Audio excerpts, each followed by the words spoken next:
Hello बच्चों, मैं doctor श्रुति सिंह। स्वागत है, फिर से आप लोग का स्वागत है बायोलॉजी क्लासेस में। तो पिछले वीडियोस में हमने पढ़ा था सेल डिवीजन और सेल साइकिल स्टार्ट किया था। ठीक है, जिन्होंने भी पिछला वीडियो नहीं देखा है वो जाके वीडियो एक बार देख ले और चैनल को सब्सक्राइब कर ले। ठीक है, और जिन्होंने देखा है उन्हें पता है कि हमने मियोसिस 1 तक खत्म किया था। तो आज हम कंटिन्यू करेंगे मियोसिस 2 से। लेकिन जो आज नए हैं, जो लोग नए देख रहे हैं, एक बार हम पिछले वीडियो का क्विक रिव्यू कर लेते हैं ताकि फ्लो बना रहे। तो हमने स्टार्ट किया था cell cycle and cell division. तो सेल साइकिल क्या होता है कि वेनेवर एक सेल जब दो सेल में डिवाइड होता है, एक सेल दो सेल बनता है, 2 से 4, 4 से 8, जो मिलियंस ऑफ सेल्स बनते हैं, ये जो प्रोसेस होता है इसको सेल डिवीजन कहते हैं। और जो एक सेल से बनने का जो साइकिल होता है ये पूरा एक सेल साइकिल होता है। जैसा कि मैंने बताया था अपने पिछले भी लेक्चर में कि जो सेल साइकिल है इसमें फेजेस होते हैं डिफरेंट डिफरेंट।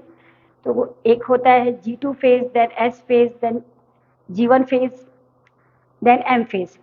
तो अगर हम बात करें, पहले हमने पहले वीडियो में माइटोसिस कवर किया था। तो माइटोसिस किस में हो रहा था? जो M फेज है माइटोसिस, जो कि सोमेटिक सेल्स में हो रहा था। ठीक है, बॉडी के जितने भी जो हम ग्रोथ करते हैं, बॉडी बड़ी होती है, जो सेल्स डिवाइड होते हैं वो थ्रू माइटोसिस होते हैं। तो हमने देखा कि पहले जो एक सर्कल सा डायग्राम बनाया था मैंने, अगर याद होगा तो। ठीक है, मैं यहाँ पे छोटा सा ड्रॉ कर देती हूँ। ठीक है, जिसमें ये यहाँ पे G1 phase, this is S phase, this is G2 phase, और ये यहाँ पे हो गया M फेज। तो फर्स्ट पहले हमने बात की थी माइटोसिस की। तो माइटोसिस के जो फेजेस थे वो क्या कि दो स्टेजेस में डिवाइड किया गया था, कैरियोकाइनेसिस और साइटोकाइनेसिस। कैरियोकाइनेसिस में prophase, metaphase, anaphase, then telophase. ठीक है, फिर जब हमने पढ़ा कि मियोसिस जब स्टार्ट किया कि मियोसिस माइटोसिस के बाद, तो मियोसिस 1 पढ़ा। तो मियोसिस 1 क्या था? मियोसिस पहले क्या था, माइटोसिस से डिफरेंस कैसे था कि जो माइटोसिस था वो किस में हो रहा था? किस में हो रहा है बच्चों माइटोसिस? माइटोसिस होता है हमारे नॉर्मल बॉडी के सोमेटिक सेल्स में, जितने भी सेल्स प्रेजेंट है उसमें। और जो मियोसिस होता है वो किस में होता है? हमारे जर्म सेल्स में, मतलब जो गैमीट्स होती हैं। ठीक है, जो रिप्रोडक्शन होता है, जो मैच्योर गैमेट्स होता है उनके बनने में, जो कि मैंने लास्ट वीडियो में बताया भी था स्पर्मेटोजेनेसिस और oogenesis की प्रोसेस में कि कौन कौन से जो प्राइमरी सेकेंडरी oocytes हैं, कहाँ कहाँ पे मियोसिस हो रही है। ठीक है, तो मियोसिस 1 में हमने देखा था कि जो मियोसिस के फेजेस पढ़े थे, तो इसमें भी सेम सेम यही यही सेल साइकिल है, जिसमें G1 फेज है, S फेज है, G2 फेज है, देन यहाँ M फेज मियोसिस के लिए आ गई। अब मियोसिस की दो टाइप की होती है, जो सेल होते हैं वो 2 टाइम्स डिवाइड करते हैं। तो मियोसिस 1 एंड मियोसिस 2। तो this is meiosis 1 and this is meiosis 2। Meiosis 1 तक हमने कवर किया था। ठीक है, मियोसिस 1 और मियोसिस 2 के बीच में एक फेज आ रहा था, जैसे यहाँ पे ये इंटरफेज है। ठीक है, एक सेल जब दूसरे एक साइकिल रिपीट करके जब दूसरे साइकिल में जाती है तो बीच में एक इंटरफेज आता है। वैसे ही जब मियोसिस एक जर्म सेल जब मियोसिस 1 कंप्लीट करके मियोसिस 2 में जाता है तो फिर एक गैप फेज आता है, थोड़े वो इंटरफेज जितना बड़ा नहीं होता, जिसको हम इंटरकाइनेसिस कहते थे। ठीक है, आज हम उसके बाद वहां तक हमने कवर कर लिया था। आज हम कंटिन्यू करेंगे मियोसिस 2। जब यहाँ पे इंटरकाइनेसिस के बाद सेल मियोसिस 2 में चली गई। ठीक है, तो मियोसिस 2 होता क्या है बच्चों कि मियोसिस 2, मियोसिस 1 में तो हमने देखा, मियोसिस 1 जो है उसमें भी हमने उसके स्टेजेस देखे थे कि प्रोफेज, मेटाफेज, एनाफेज, टीलोफेज। जो मियोसिस 1 का प्रोफेज था वो बहुत लंबा था। ठीक है, वो खुद 5 स्टेजेस में डिवाइड था। ठीक है, जो कि हमने देखा। मियोसिस 2 जो होता है वो सिमिलर टू माइटोसिस होता है इन रेस्पेक्टिव ऑफ डिवीजन। जो इसका डिवीजन होता है वो माइटोसिस की तरह होता है। ठीक है, डिफरेंट क्यों होता है माइटोसिस से? क्योंकि माइटोसिस हमने कहाँ देखा था कि माइटोसिस कहाँ पे हो रही थी? हमारे नॉर्मल बॉडी के सेल्स में, जो कि डिप्लॉइड थे। डिप्लॉइड थे मतलब जिनका क्रोमोसोम नंबर था बच्चों 46। ठीक है, और जो ये मियोसिस 2 हो रही है ये कहाँ पे हो रही है? हैप्लॉइड सेल में। मियोसिस 1 के बाद जो सेल्स मियोसिस 2 के लिए जाती हैं उनका नंबर हैप्लॉइड होता है। ठीक है, क्योंकि एंड में हमें 4 एक सेल से फाइनली 4 डॉटर सेल्स चाहिए होते हैं, जो कि हैप्लॉइड इन नंबर होते हैं, जो कि गैमेट्स होते हैं। ठीक है, जैसे फीमेल्स में वो मैच्योर्ड ओवम होता है और मेल्स में वो स्पर्मेटिड्स होते हैं। तो मियोसिस 2 भी हैप्लॉइड सेल में है। इनके स्टेजेस भी सेम माइटोसिस जैसे या मियोसिस 1 जैसे कैरियोकाइनेसिस एंड साइटोकाइनेसिस में डिवाइड है, जिनको हम कैरियोकाइनेसिस 2 कहते हैं क्योंकि ये मियोसिस 2 के पार्ट्स हैं। ठीक है, karyokinesis means division of nuclear material, ठीक है, डीएनए। तो इसके फेजेस जो हो गए वो first prophase, metaphase, anaphase and telophase. ठीक है, अगर आप लोग अपनी माइटोसिस के नोट्स खोल के बैठ जाएंगे या उस वीडियो को फिर से देखेंगे तो समझ में आएगा कि मियोसिस 2 और माइटोसिस में बहुत ज़्यादा सिमिलैरिटी है इन टर्म्स ऑफ डिवीजन। तो हम एक एक करके स्टेजेस वाइज चलते हैं। सबसे पहले आता है प्रोफेज 2। ठीक है, प्रोफेज 2 जैसा कि हमने इसमें क्या क्या होता है, जब हमने यहाँ से देखा कि मियोसिस 1 से मियोसिस 2 में सेल जा रही है तो थोड़ी देर के लिए वो रेस्ट पीरियड में है। तो ये जो क्रोमोसोम्स हैं ये इलोंगेट, तो बिफोर इलोंगेशन, इससे पहले कि ये क्रोमोसोम्स इलोंगेट हो जाए, फिर से क्रोमेटिन फॉर्म में आ जाए, थ्रेड लाइक स्ट्रक्चर में आ जाए, मियोसिस 2 स्टार्ट हो जाती है। ठीक है, तो इसमें जो क्रोमोसोम है, ठीक है, ये यूनिवैलेंट क्रोमोसोम है। ओके, यूनिवैलेंट, ठीक है, इसको डाइड भी बोलते हैं, डाइड फॉर्म, क्योंकि ये जो है वो सिस्टर क्रोमेटिड्स हैं। ठीक है, एक क्रोमोसोम है जिनके 2 सिस्टर क्रोमेटिड्स है।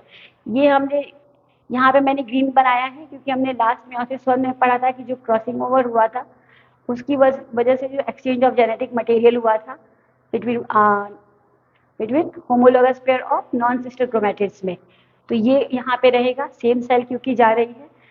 तो प्रोफेज 1-2 में क्या होगा कि nuclear membrane again start disappearing, धीरे धीरे डिसइंटीग्रेट होना स्टार्ट होगी।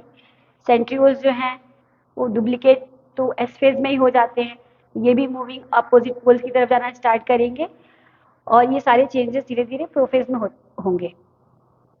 जो मियोसिस 1 का प्रोफेज है वो बहुत एक्सटेंसिव था, बहुत लंबा था। वो लैप्टिन, जाइगोटिन, पैकेटिन, डिप्लोडिन एंड डाइकाइनेसिस खुद 5 फेजेस में डिवाइड था, जो कि एक लंबा, लेकिन इसका प्रोफेज सिंपल रहा और माइटोसिस जैसा है। फिर हम आ जाते हैं मेटाफेज 2। मेटाफेज 2 में क्या होता है, मेटाफेज 2 में हमने जैसे पढ़ा कि चाहे वो माइटोसिस का हो, चाहे मियोसिस 1 का हो, चाहे मियोसिस 2 का मेटाफेज हो, मेटाफेज में जो है वो क्रोमोसोम्स इक्वेटर पे अलाइन हो जाते हैं, जिसको हम इक्वेटोरियल प्लेट या फिर मेटाफेजिक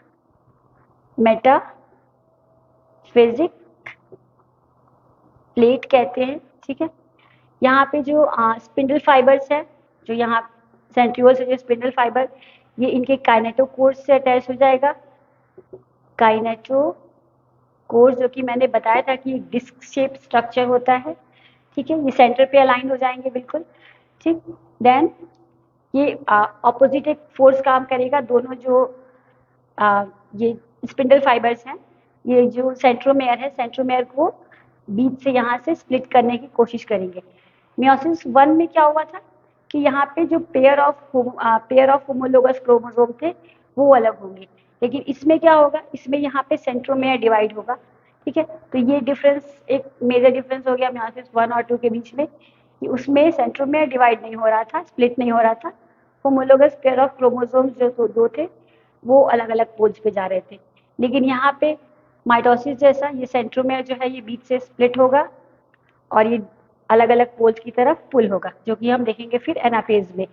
एनाफेज में हम देख रहे हैं ये कि यहाँ से स्पिंडल फाइबर्स इस सेंट्रोमेयर के इस पार्ट से अटैच है, ऑपोजिट पोल का सेंट्रोमेयर काइनेटोकोर के दिस पार्ट से दूसरे पोल से अटैच्ड है, और ये एक ऑपोजिट फोर्स लगा रहे हैं जो कि एक अलग अलग पोल्स पे। तो एनाफेज में क्या कि जो सिस्टर क्रोमेटिड्स थे, ये क्या किया, सिस्टर क्रोमेटिड डिफरेंट दोनों अलग अलग पोल्स पे शिफ्ट हो गए। तो ये हुआ एनाफेज में। Then will talk about telophase.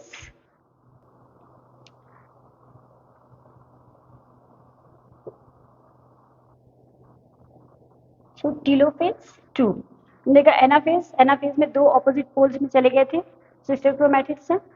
Then telophase में हमें पता है क्या होता है, टीलोफेज में 2 ऑपोजिट पोल्स में चले जाते हैं। जो सेल मेम्ब्रेन है, सेल मेम्ब्रेन वो डिवाइड करने के लिए एक बीच में फरो लाइक स्ट्रक्चर बनता है, फरो, जो कि धीरे धीरे डीपन होके सेल्स फाइनली डिवाइड हो जाते हैं। इस स्टेज में जो न्यूक्लियर मेम्ब्रेन यहाँ पे डिसअपियर हो रहे थे, वो न्यूक्लियर मेम्ब्रेन फिर से रीअपियर होंगे।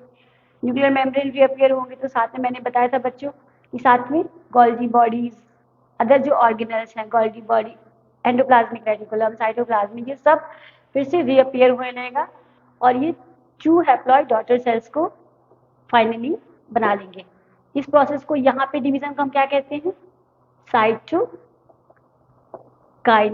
तो ये कौन सा साइटोकाइनेसिस है? साइटोकाइनेसिस 2, ठीक है। तो टेलोफेज 2 के बाद साइटोकाइनेसिस 2, 2 सेल्स बन गई।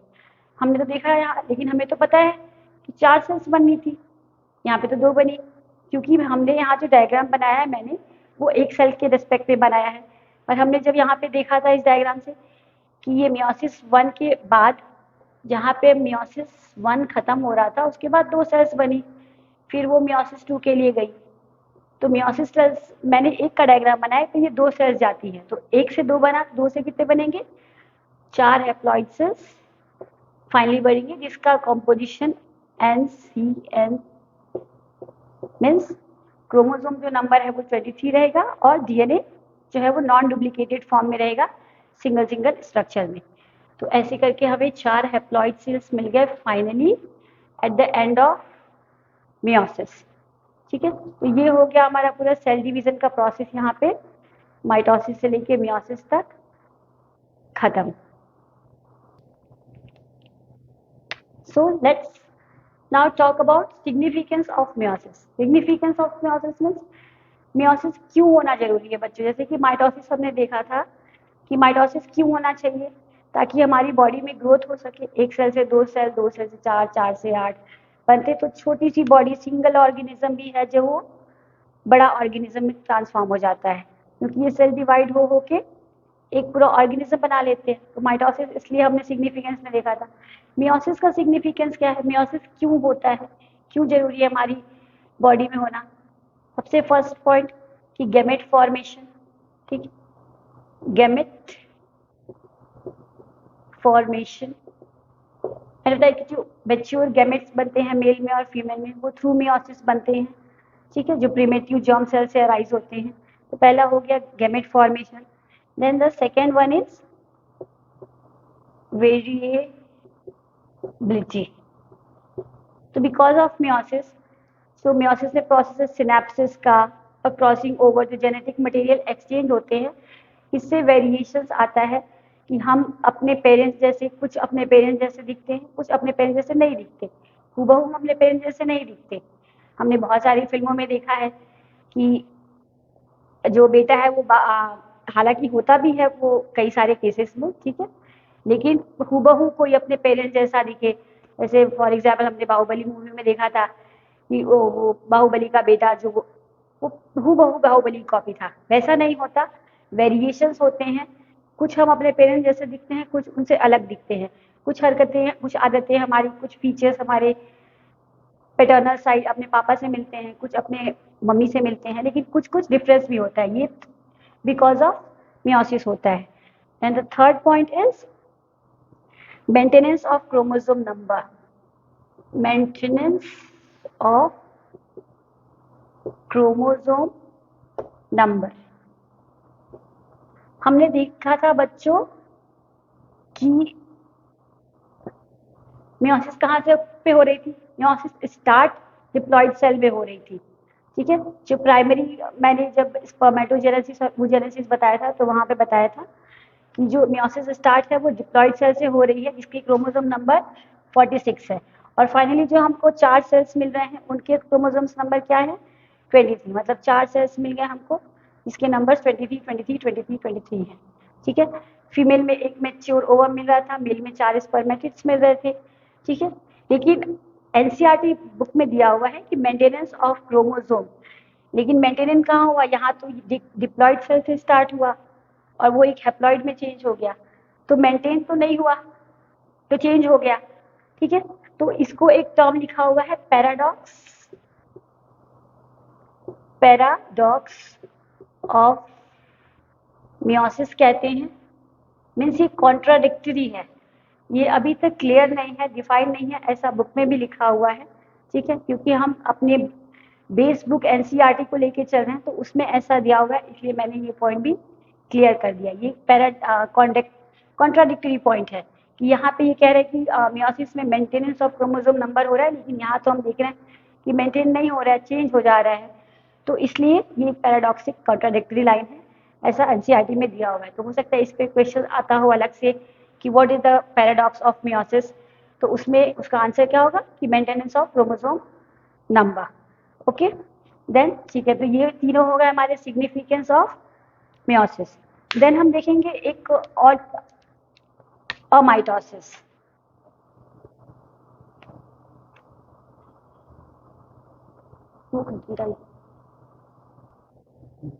सो अब हम देखेंगे अमाइटोसिस और direct cell division.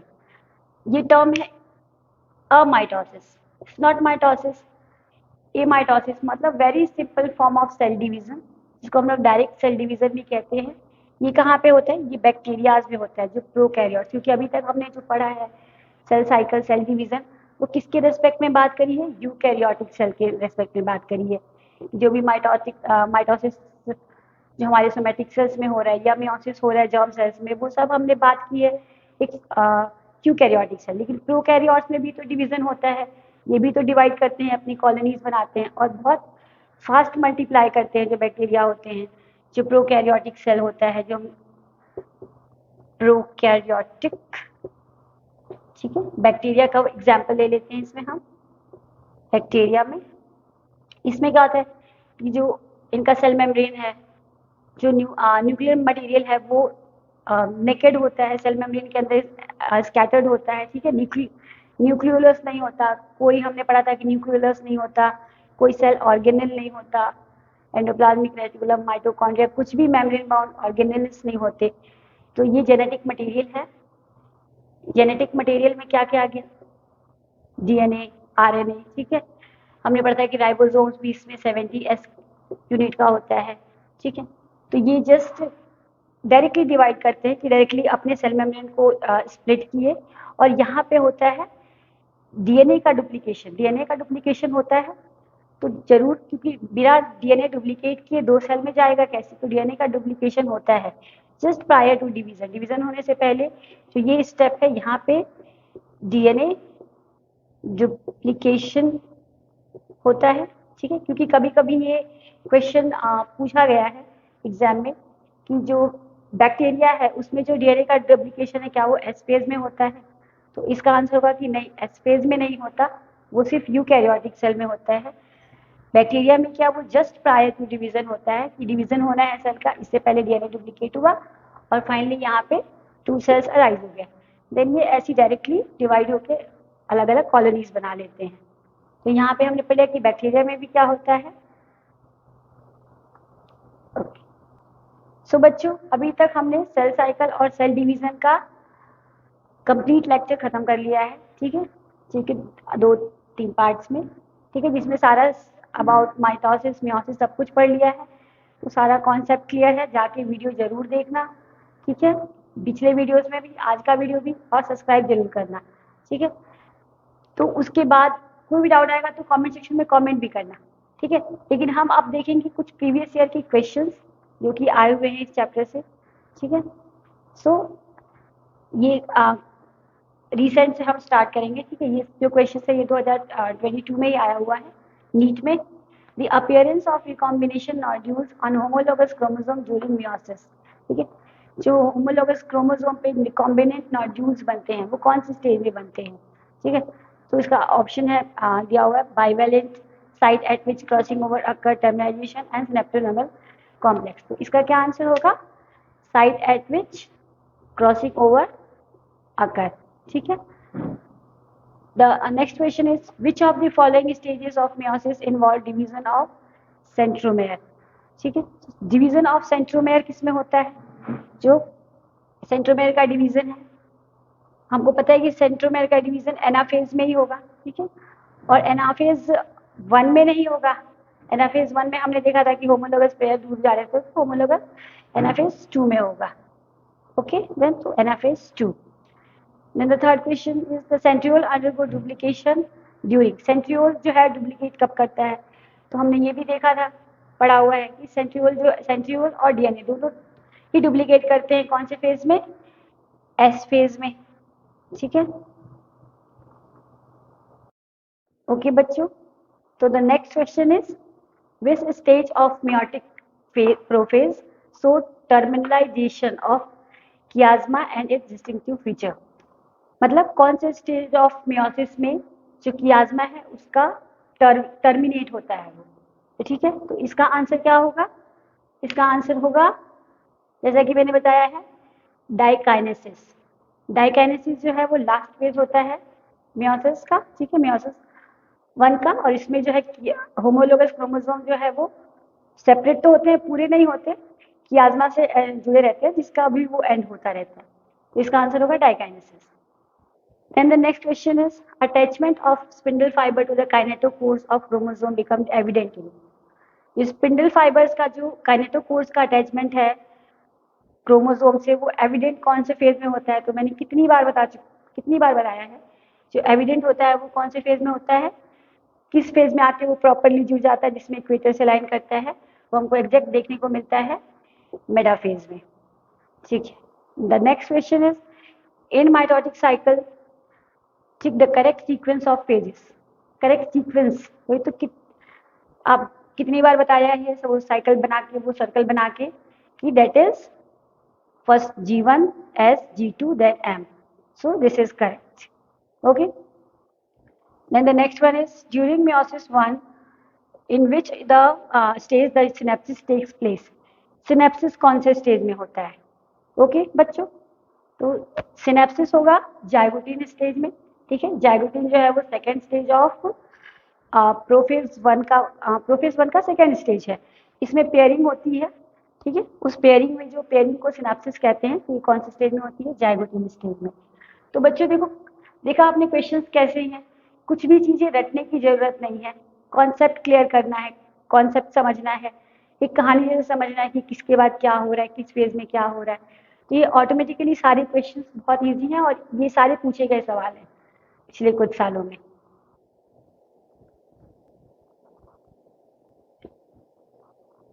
So the next question is cell in the G0 phase। G0 phase में cell